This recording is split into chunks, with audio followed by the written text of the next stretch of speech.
Are you a buyer wondering how you can really take advantage of this buyer's market, even though sometimes it feels like not the easiest time to buy a home?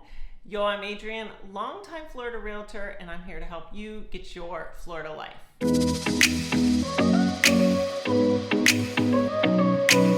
Happy Wednesday, everyone. If you're new here, new videos come out every Wednesday. Okay, some of you got mad at me last week because Goose wasn't on here. He was asleep. He's asleep a lot.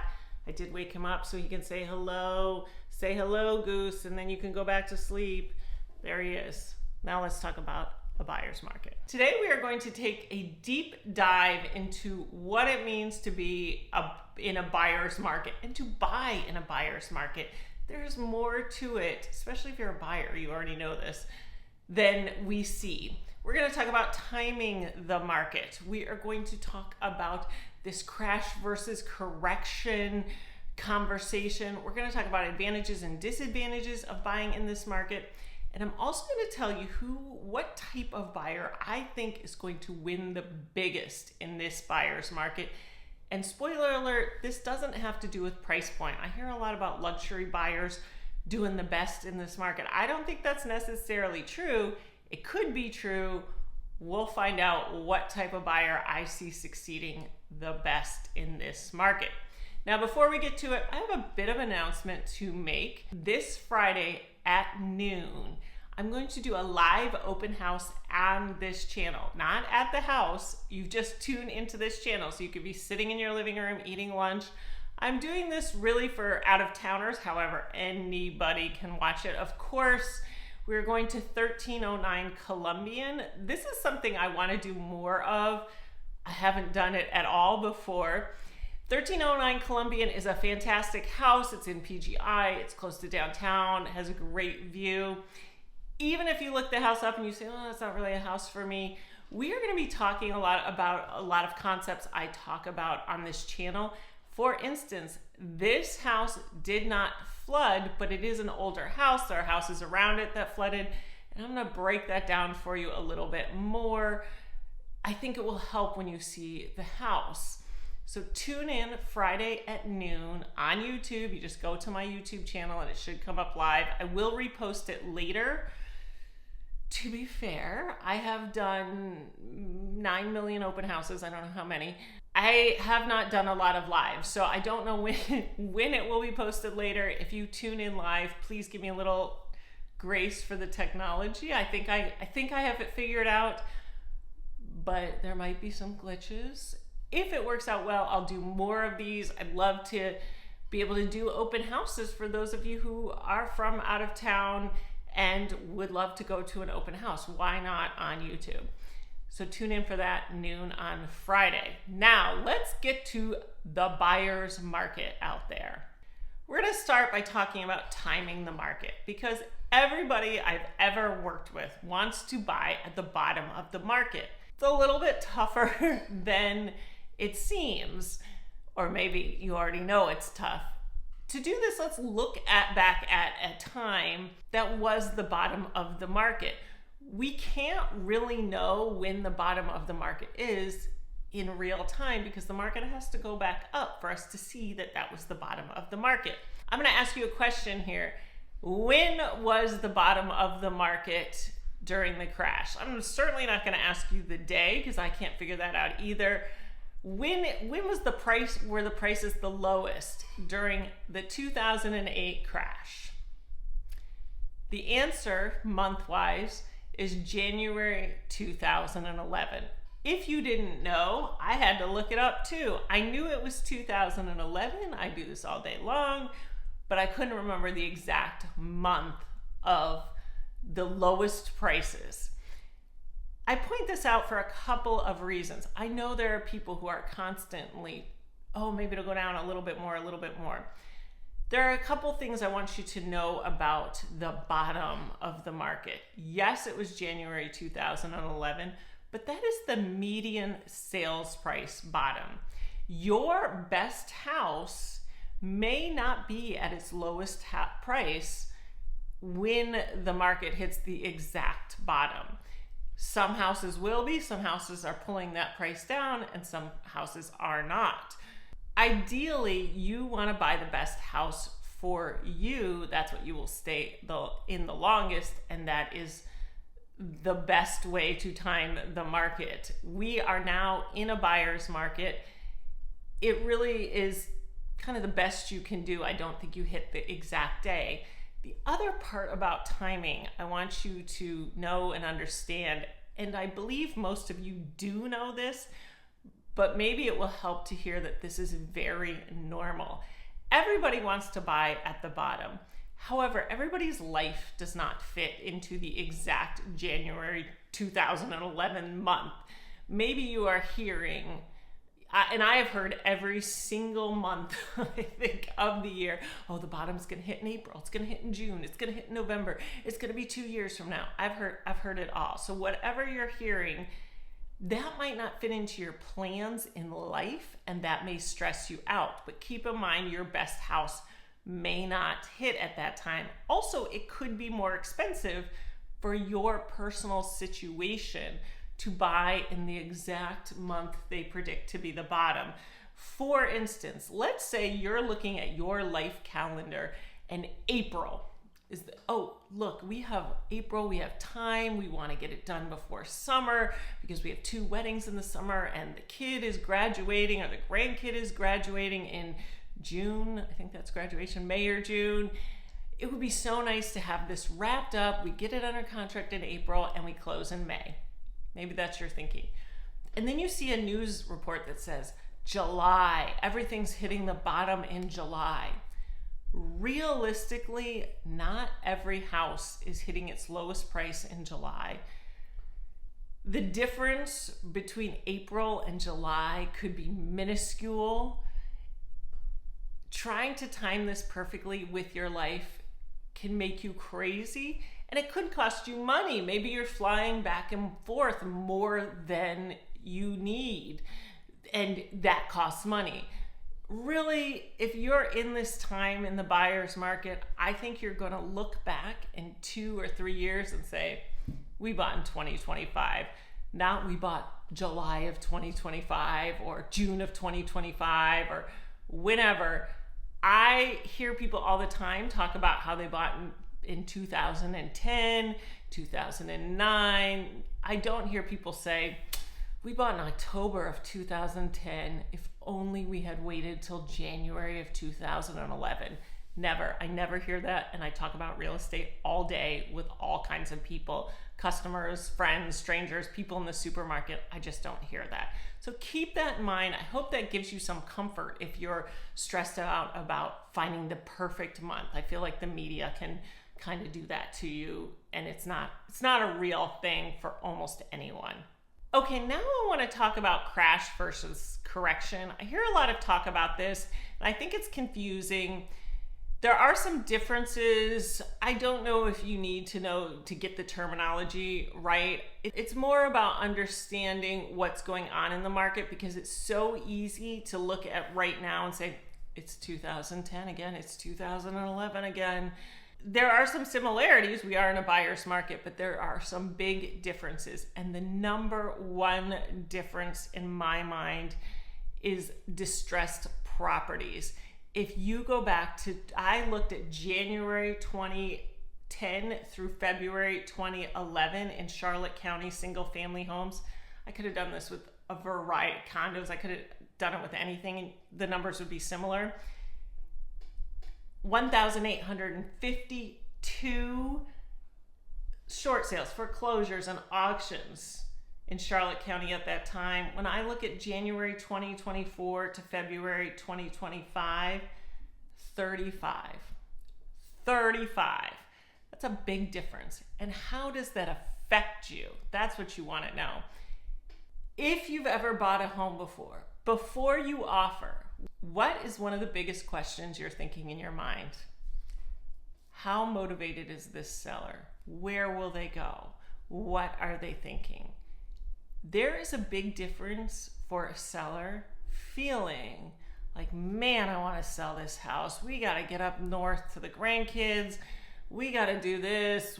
Something is happening in our lives. We'd really like to sell this house. Maybe they want to downsize, buy a condo instead of a home.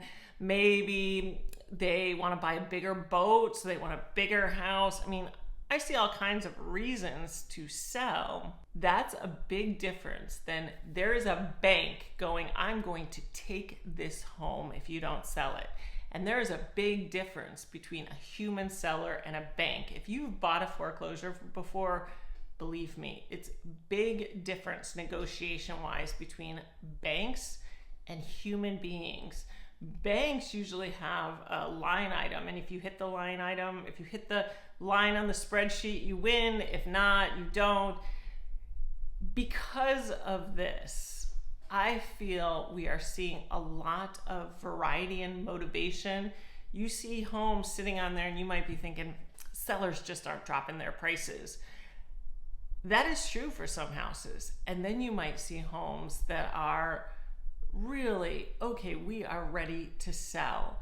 But there is a big difference in the 2011-2025 seller, and that affects you as a buyer, and you need to understand that going into the market.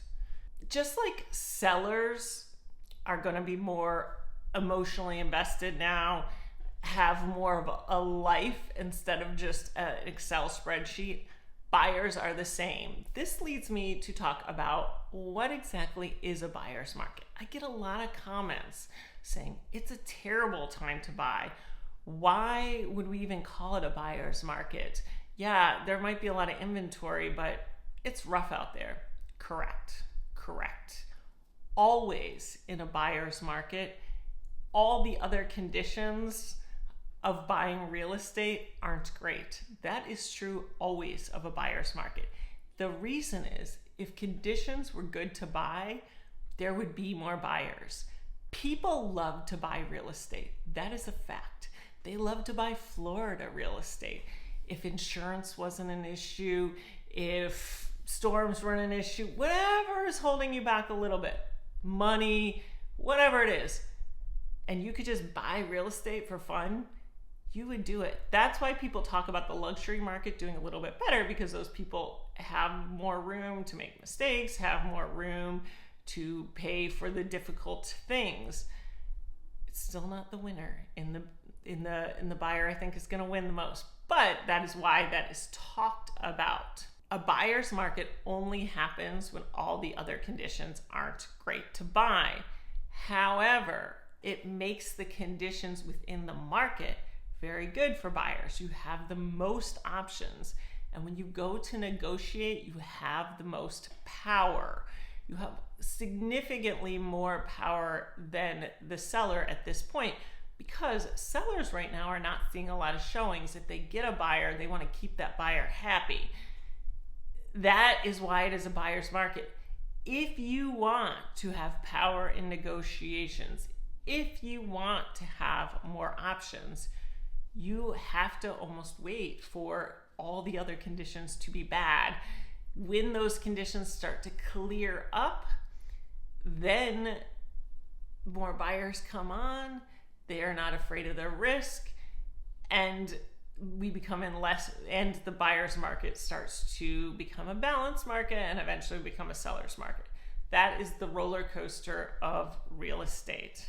Keep in mind that everybody remembers the numbers, but they don't remember the risk that the buyers took at the time.